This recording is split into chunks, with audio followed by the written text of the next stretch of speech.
Business officials have been a little reluctant to offer a price estimate when it comes to damage from the BC floods. For more on that, we are joined by Tyler Orton from Business in Vancouver. Now, Tyler, BMO has put out a number, and it is massive.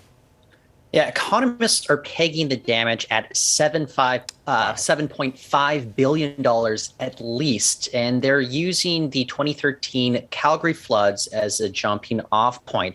That's when we saw about $5 billion in damage and $2.5 billion in recovery and capital investments to follow. BMO says the BC disaster is likely going to exceed that because of how it has choked off supply lines across the country.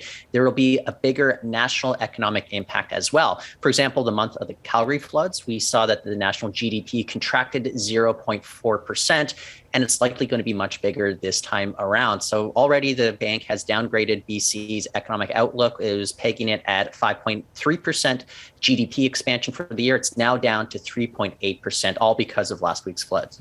Tyler, just quickly, I know that Ottawa has been very reluctant to put an actual stamp, a number on it.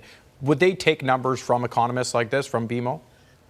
Not necessarily in this situation. And BMO, they're trying to give rough estimates at this point. I think it's actually going to be a long time. And it actually took a long time to get those estimates with regards to the Calgary floods as well.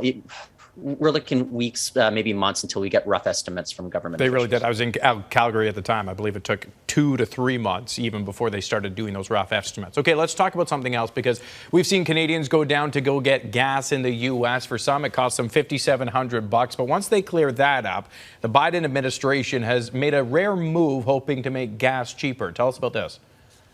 Well, they've released 50 million barrels of crude oil from their strategic reserves, all in an effort to lower gas prices as inflation ratchets up all across the globe. But crude prices, they actually went up slightly yesterday when this happens.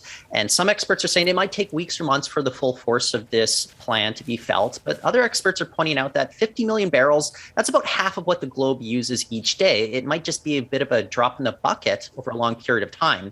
It's unlikely here in BC that that plan from the Biden administration is going to really be felt at the gas pumps here. Look, we're already dependent on other provinces and U.S. states for oil coming in as we face pipeline disruptions amid the flood disaster. So Canada as a whole as well, it looks unlikely to benefit from this plan that the Biden administration is pursuing at the moment. Yeah, no doubt. Really interesting stuff. Thank you, Tyler. Tyler Orton from Business in Vancouver.